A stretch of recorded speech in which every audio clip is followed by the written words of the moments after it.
Sudah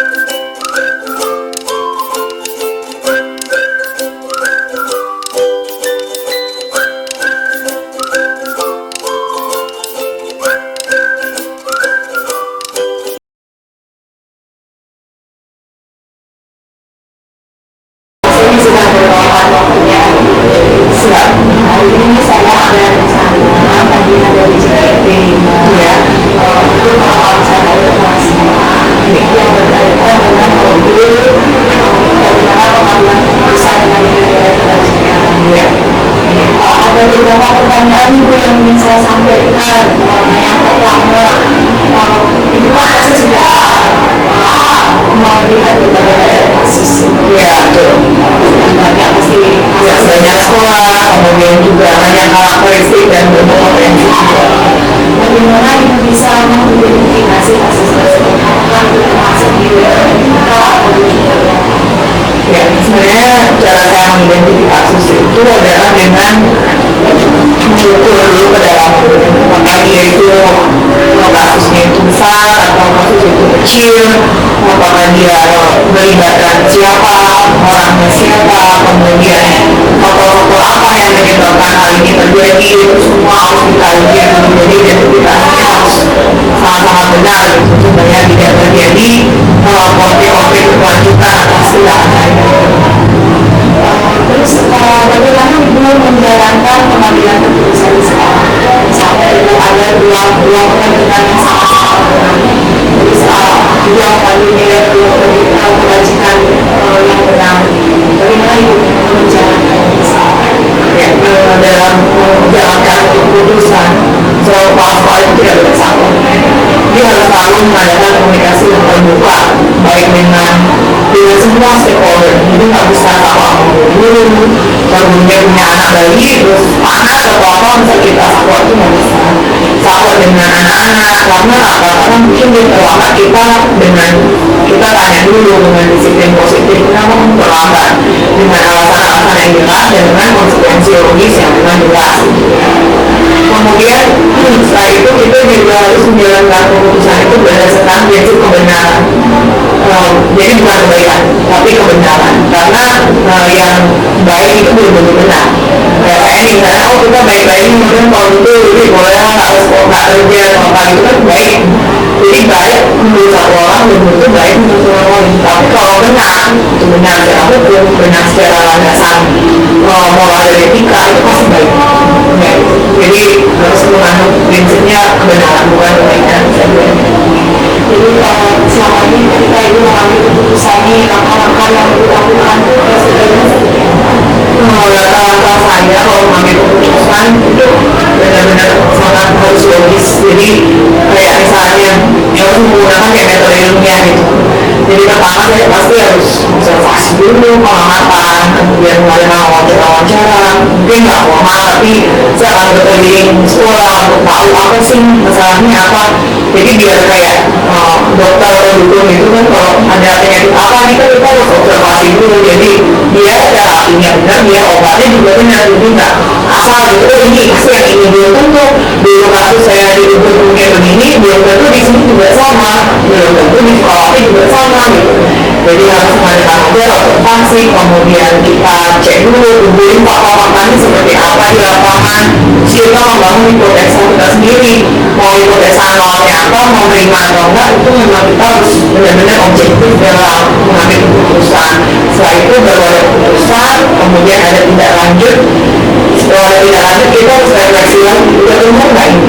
Jadi sifatnya itu sangat, jadi nggak boleh sekarang aku mengambil keputusan sekarang nggak, jadi harus apa kontinuitasnya ada, sustainability-nya ada, berlanjutannya, sehingga suatu ketika kasus yang sama ada, kita udah tahu langkahnya, oh mungkin sampai langkah 7 ini bisa dipakai, mungkin langkah 9 ini mungkin diganti sedikit. Tapi refleksi itu penting sekali ya. Refleksi diri itu satu. Ya, refleksi diri itu adalah sangat penting. Karena itu kan kayak kita berkaca, bercermin ke dalam langkah kita, supaya setiap langkah yang kita ambil itu efektif. Cuma banyak langkah tapi ternyata nggak efektif. Berikutnya Ibu, hal-hal yang selama ini Ibu amat efektif dalam pengambilan keputusan, namun keadaan di awal itu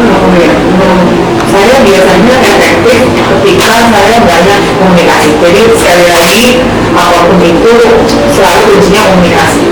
Sistemnya selalu manajemen terbuka. Ketika kita terbuka kepada orang-orang, kepada teman-teman, dan kita menghargai sama seperti prinsip-prinsip universal sebenarnya orang Hindu itu jalani sebenarnya nyatanya dengan Tuhan di mana, dengan pahlawan yang di mana, dengan teman-teman saling menghargai. Nah, khusus untuk pahlawan, untuk orang-orang yang saya nggak jarang bertanya kepada guru, lebih banyak mendengarkan. Makanya kita punya 25 menit, lebih banyak kita mendengarkan, karena kadang-kadang gesture-nya pun kita tahu. Jadi jangan cuma kita melihat dari apa yang diomongin, tapi kita juga perlu melihat gesture itu ya, karena yang tidak terkata itu menunjukkan yang dia katakan. Jadi kata-kata ya dari telapak mata, dari gerak tubuhnya dia suka atau tidak, dia antusias atau tidak gitu. Dan kadang bukan itu aja, saya pasti keluar dulu, saya akan tanya kepada kepala sekolah yang dulu memimpin sekolah ini seperti mungkin Pak Derbau dan Pak Mau. Kemudian saya juga tanya kepada dinas pendidikan, kepada pengawas, bagaimana sih dalam ini benar nggak keputusan saya, supaya itu nggak menjadi keputusan yang kadang-kadang kalau kita tidak mengambil pertimbangan dari banyak orang, kita berpikir diri kita itu udah hebat. Bahwa ternyata ada banyak sekali dalam pengambilan keputusan itu ada efektif, kita perlu konsolidasi dan berkoordinasi dengan semua pihak. Seandainya itu ketika ibu mau menyelesaikan sebuah kasus, apakah itu memiliki jawaban terbaik atau ibu apakah istilahnya langsung menyelesaikan di tempat? Kasus itu kan ada bermacam-macam. Kasus itu menurut saya kasus itu ada yang kasus kecil atau besar gitu kan. Ada juga mana juga ada yang kita katakan gitu. Kalau kasus yang kecil kayak tadi perpustakaan, itu gimana nih kita perpustakaannya kecil, kita buku-buku dan banyak manipulasi. Jadi itu saya bilang langsung, kita punya tempat. Kalau kita punya tempat, kita pasti anak-anak kita buku itu dulu sebentar. Jadi kalau seperti itu kita bisa memecahkannya, langsung dipecahkan. Tapi kalau itu besar, untuk pihak siapa aja ini? Siapa yang terlibat? Antara siapa dengan siapa? Siapa konflik kepentingannya ada? Kalau itu besar, kita harus benar-benar memikirkan langkah-langkahnya. Apakah mungkin 3 hari atau 5 hari? Dan mungkin ketika kita melibatkan berbicara lagi seperti komite sekolah, penggerak, itu kan kita harus manggil orang tua murid. Itu harus lebih besar lagi, lebih lama lagi kita harus pertimbangkannya. Jadi menurut saya dalam menyelesaikan jadwal itu ya tergantung dari diskusi. Ada nggak seseorang atau orang yang selama ini mudah-mudahan membantu itu dalam organisasi? Sebenarnya faktor yang mempermudah dan lain-lain itu saya harus banyak baca buku ya. Referensi, kemudian bagaimana sih tokoh-tokoh kepemimpinan itu seperti apa mereka menjalankan seperti Carnegie bilang gimana sih cara mempengaruhi orang lain. Itu ternyata beberapa hal itu dipengaruhi oleh integritas, gimana kita berbetok, gimana kita menjalankan apa yang kita omongkan. Jadi seorang pemimpin harus disebut model, dia harus jadi teman, ada kalau dia memang menjadi pemimpin. Jadi sebenarnya saya banyak belajar dari Jenderal Sudirman ya. Saya memang bahwa saya belajar juga dari Soekarno, gimana cara dia menyatukan orang-orang Indonesia, gimana dia, dan banyak sekali saya belajar meskipun saya belum bertahun-tahun. Saya banyak belajar dari pelaku mereka mengajar. Ya, menurut saya memang itu banyak konsep dan paradigma baru yang memang sangat penting untuk dipelajari menurut pemimpinan dan kepemimpinan. Ibu saya pertanyaan kali ya sebenarnya kami bisa satu diskusi soal itu banyak pengalamannya bisa saya ambil dari pengalaman dari semua hal yang pembelajaran yang dapat dari pengalaman itu ketika mengambil sebuah keputusan. Pengalaman saya ini sebenarnya bagus banget pertanyaan-pertanyaan ini sebenarnya jadi framing saya ke konsep-konsep selanjutnya sebenarnya. Jadi malah saya berterima kasih dengan adanya program ini, malah saya jadi berpikir gitu, ya berarti kami harus begini-begini. Jadi lebih tertata sebenarnya, dan saya pikir dengan program ini malah kita bisa berkolaborasi. Jadi dari cara teori untuk CGP lebih banyak kalau teorinya, tapi secara praktik mungkin akan kaget pertanyaan dari teori itu tidak bisa disampaikan, istilahnya tidak bisa teori sejalan dengan prakteknya tergantung keadaan di lapangan gitu kan.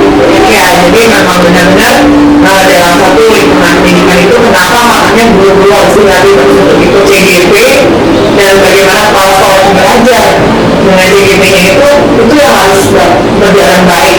Maka nggak benar tuh ada kepala sekolah yang kesel butuhnya ke CGP nggak ada hadir, tapi harus ditanya ketidakhadirannya itu mau efek apa yang bisa dia kerjakan untuk sekolah, selalu seperti itu kolaborasinya.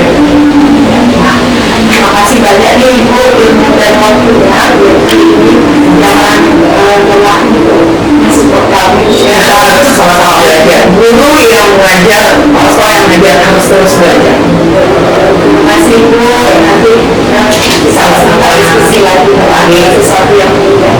Siap. Terima kasih. Selamat pagi, Om Swastiastu. Ya, saudara sehat. Minta izin Pak Dewo untuk mewawancarai Pak Dewo dalam rangka pemenuhan kebutuhan diri saya di LMS di Pemerintahan. Ya, silakan. Jadi pertanyaan pertama Pak Dewo berhubungan dengan dilema etika.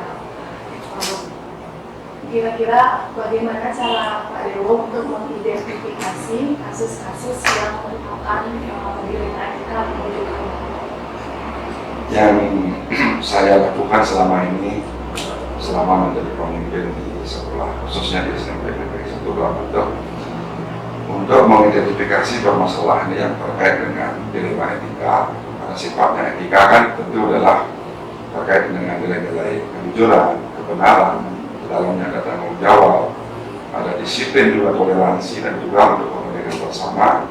Sehingga saya lebih banyak proses yang saya lakukan adalah melakukan pengamatan secara langsung kepada teman-teman terkait dengan kegiatan-kegiatan sekolah secara umum. Intinya saya melakukan observasi secara tidak langsung.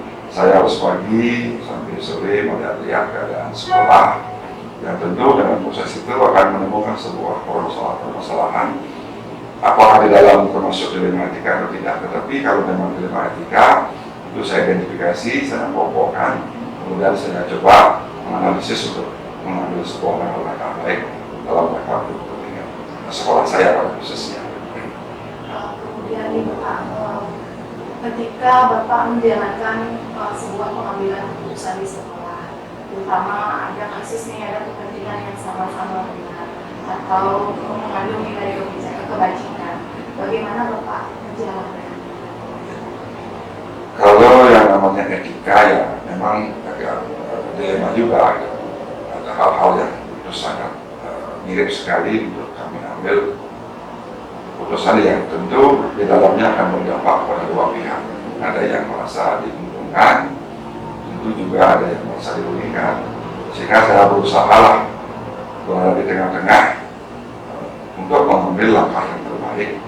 Yang saya lakukan adalah pertama identifikasi masalah, termasuk masalahnya berkaitan dengan masalah guru dengan guru, guru dengan siswa, siswa dengan siswa, apakah berkaitan dengan eksternal, dengan orang tua siswa, atau juga dengan masyarakat bisa saja. Dari hasil analisis itu saya mengumpulkan data dan informasi dari teman-teman, tentu yang membidangi siswaan pada khususnya dan teman-teman lain. Saya berusaha untuk mencari informasi data selengkap-lengkapnya. Memang harus hati-hati karena berdampak pada psikologis dari orang-orang yang berada di dalamnya. Dari hasil mengumpulkan data informasi, saya analisis bersama teman-teman, kemudian juga saya mengkaji dari segi hukumnya, dari segi psikologisnya, dari segi dampaknya, dan juga yang lainnya secara holistik lagi. Kemudian saya ambil keputusan, dan setelah keputusan diambil pun juga saya harus tindak-lanjutkan. Tidak cukup di sana, karena keputusan tersebut bisa berdampak juga bagi teman-teman yang tentu yang merasa dirugikan terhadap hal itu. Saya coba mengadakan pendekatan persuasif, memberikan sebuah edukasi pemahaman agar mereka juga paham apa yang kita ambil adalah untuk mereka juga, untuk kebaikan ke depannya secara jangka panjang dan khususnya. Itu yang saya lakukan. Dan mudah-mudahan apa yang saya lakukan selama ini, ya teman-teman bisa saling menerima dari apa yang saya ambil. Jadi bisa yang simpulkan sedikit, jadi langkah-langkah yang Pak Dewo ambil itu yang pertama ya observasi dulu, Ya, identifikasi, terus berdasarkan data, barulah Pak Dewo ya, mengolahnya, mengkaji, ya, analisisnya. prosesnya. Dan tidak lanjut dari setelah keputusan. Terus kemudian Diki, apa saja yang selama ini Bapak anggap efektif ketika melakukan pengambilan keputusan? Yang saya anggap efektif selama proses pengambilan keputusan adalah tentu yang pertama adalah komunikasi. Itu yang pertama adalah komunikasi. Kita harus bicarakan dengan baik-baik secara detail lah kepada teman-teman semua gitu. Sehingga di dalamnya ada edukasi dan pemahaman. Yang kedua, setelah saya melakukan sebuah komunikasi, saya juga melakukan sebuah pendekatan baik psikologis, ya itu harus pendekatan penting itu. Karena namanya manusia harus ada sentuhan hati, ada sentuhan psikologis kejiwaan gitu. Sehingga komunikasi itu harus cair melalui sentuhan-sentuhan psikologis itu. Di dalamnya ada kita saling isi mengisi, saling melengkapi, sehingga apapun yang kita ambil adalah berdampak baik untuk kepentingan kita bersama. Itu harapan saya. Lebih humanis jadinya kita. Ya, humanis. Ketika nih menemukan kasus Pak Dewo, apakah kasus itu Pak Dewo selesaikan terjadwal atau langsung diterima? Untuk kasus-kasus di luar etika kan politik ya, jenderal umum sekali ya. Yang saya lakukan adalah tergantung jenis kasusnya, tergantung. Kalau memang kasusnya sifatnya ringan dan saya bisa ambil keputusan segera, ya saya lakukan di tempat itu. Kalau sifatnya kan tergolong ringan dan dampaknya nggak luas. Kalau kasusnya luas, kompleks, rumit bahkan, itu tentu harus ada waktu, ada jadwal khusus juga gitu. Saya harus menyiapkan schedule juga bersama teman-teman siswa BK gitu. Dari kasus yang hukum itu data harus juga lengkap dulu, dokumen data lengkap, informasi lengkap, dan kajiannya pun juga tidak sendiri, harus bersama teman-teman wakil kepala sekolah, dan itu pun saya harus ada jadwal, tergantung juga harus semakin kompleks semakin lama. Bahkan kalau bisa melibatkan eksternal, saya libatkan. Kalau memang yang lebih luas, saya libatkan dinas pendidikan juga. Karena itu berdampak juga kepada kepentingan pemerintah, kepentingan masyarakat. Itu yang saya lakukan. Sehingga saya simpulkan tergantung jenis kasus. Punten nggak atau ada nggak seseorang atau faktor yang membantu Pak Dewo untuk bermudah dalam mengambil keputusan? Ya. Terkait dengan permasalahan dilema etika kan namanya etika. Saya memiliki sebuah program yang diakomodasi oleh bidang siswa. Gitu. Di dalamnya tentu ada teman-teman yang membidangi programnya, terutama kalau berkaitan dengan masalah keagamaan. Kalau berkaitan dengan etika moral ya tentu dengan guru PKN juga. Kalau berkaitan dengan etika laku, kesalahan, disiplin dan sebagainya adalah di guru BK itu teman saya, partner saya mengambil sebuah keputusan. Dan juga tentu teman-teman di wakil itu saya selalu libatkan untuk memberikan informasi yang objektif ya, berdasarkan kepada kajian-kajian hukum, kajian aturan, dan juga kajian-kajian kepentingan masyarakat dan juga pihak-pihak eksternal yang ada di sekitar sekolah pada khususnya. Sekali Pak Dewo, banyak sekali ilmu yang saya dapatkan dari wawancara dengan Pak Dewo. Tapi ini ada pertanyaan terakhir Pak Dewo. Dari semua yang telah Pak Dewo sampaikan tadi, pembelajaran apa yang Bapak bisa petik dari pengalaman Bapak ketika melakukan pengambilan keputusan? Secara pribadi, saya menganggap apa yang saya lakukan selama ini merupakan sebuah pembelajaran yang luar biasa bagi saya secara pribadi, di mana adalah saya merasa lebih dewasa, lebih hati-hati dalam mengambil keputusan.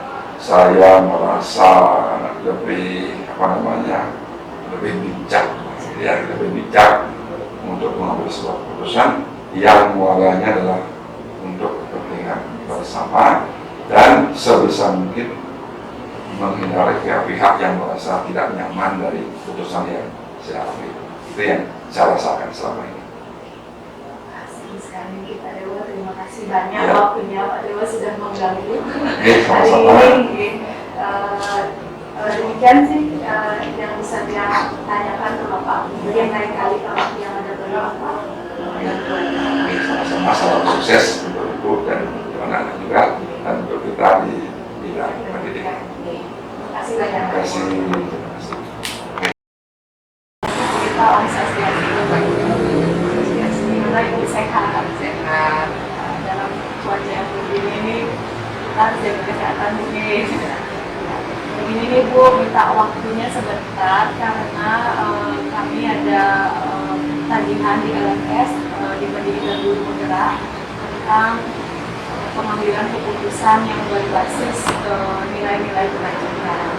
Ada beberapa pertanyaan yang ingin saya sampaikan ke Ibu, yang ingin saya tanyakan ke Ibu berkaitan dengan pengambilan keputusan. Yang pertama, bagaimana Ibu mengidentifikasi ketika mengidentifikasi masalah atau kasus-kasus yang Ibu anggap di sekolah yang merupakan dilema etika?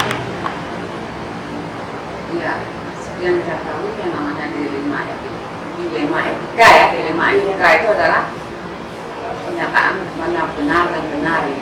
Tapi ada hal yang bertentangan, mungkin suatu saat kita memikirkannya karena kita punya perasaan, punya hubungan baik. Nah itu yang menjadi tantangan kira-kira dalam dilema ini. Jadi saya mengidentifikasikan tentu saja dengan terus mengatakan siapa yang bermasalah, siapa orangnya, ya sebagai kepala sekolah bisa kita mengenal tenaga pendidikan kita mengenal semua. Kemudian seperti apa masalahnya kayak gitu. Kemudian lagi kita tentu saja mengetahui fakta-faktanya seperti apa orang tersebut. Itu mungkin yang bisa kita cek sebagai mengidentifikasi.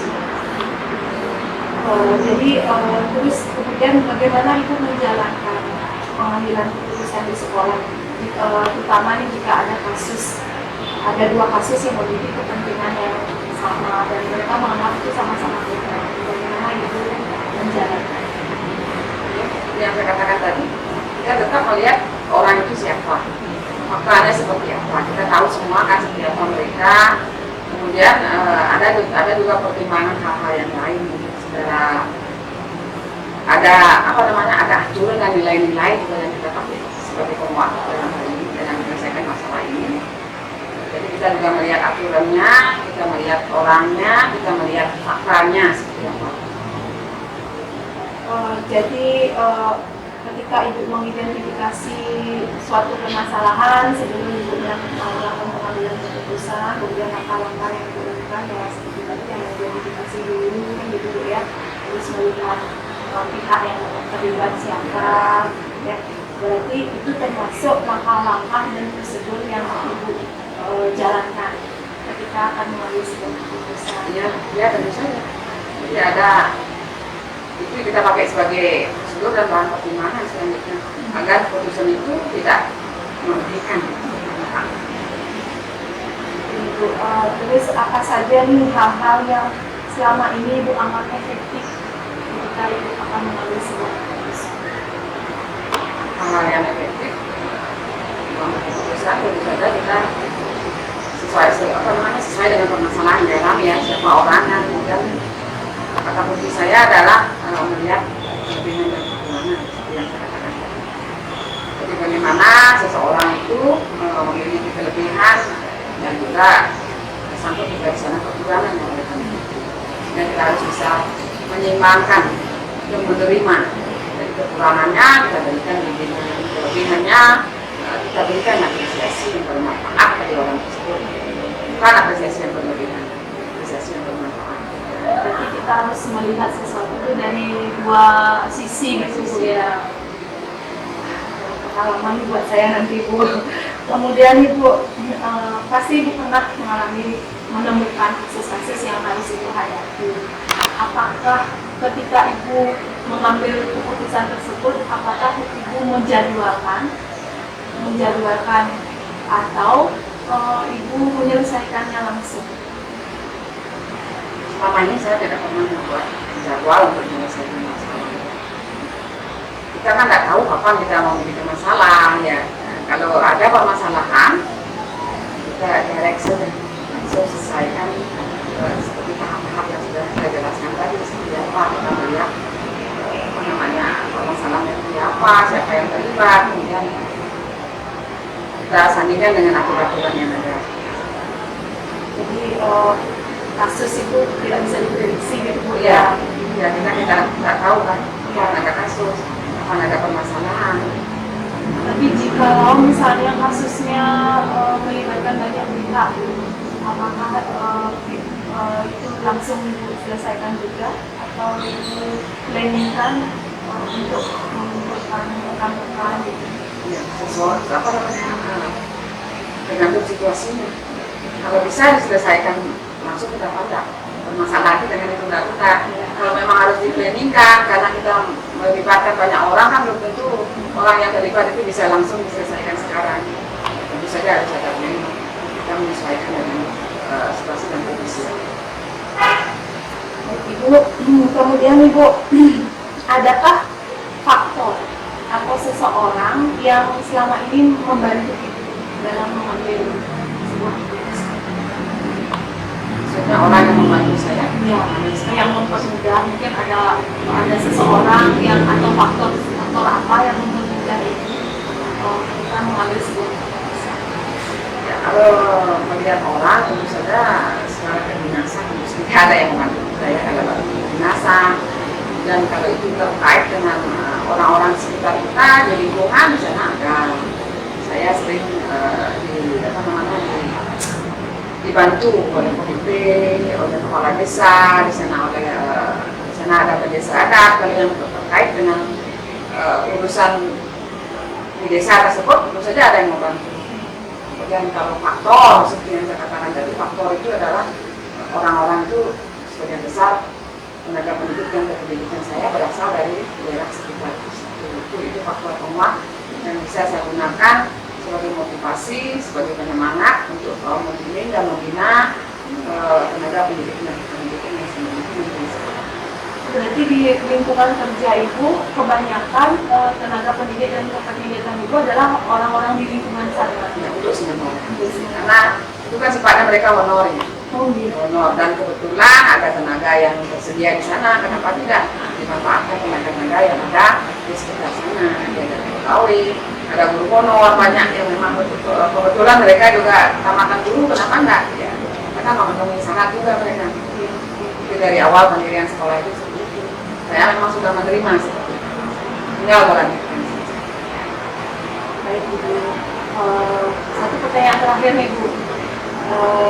Saya sudah senang berkomunikasi dengan Ibu, banyak hal yang saya pelajari dari Ibu.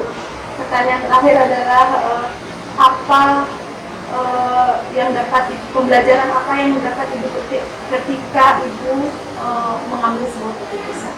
Pengalaman yang sudah kan banyak tuh kasus yang pernah Ibu alami. Terus pembelajaran yang dapat Ibu petik setelah menemukan kasus-kasus itu dan melakukan pengambilan keputusan seperti apa? Jadi dalam pengambilan keputusan yang diungkapkan tadi ada banyak dilema yang kita alami. Bagaimana kita mengambilkan keputusan biar bisa memenangkan semuanya. Tidak ada yang merasa dirugikan, tidak ada yang merasa dimenangkan sekali seperti itu ya. Jadi kita belajar banyak bagaimana kita melihat kembali ya tentang kelebihan dan kekurangan seseorang, itu yang sebagai dasar yang saya pakai selama ini sebagai motivasi. Dan saya juga tularkan kepada pendidik dan tenaga pendidikan bahwa kita tidak hanya bisa melihat bagaimana orang lain. Jadi sekecil apapun kelebihan orang itu harus diberikan penghargaan agar mereka termotivasi untuk meningkatkan diri. Terima kasih banyak Bu sudah meluangkan waktunya nih untuk saya wawancarai, berbincang-bincang dengan Ibu. Mudah-mudahan nanti kita bisa ketemu di lain waktu. Terima kasih banyak. Salam sehat Ibu ya. Terima kasih, semoga berhasil. Terima kasih banyak Ibu.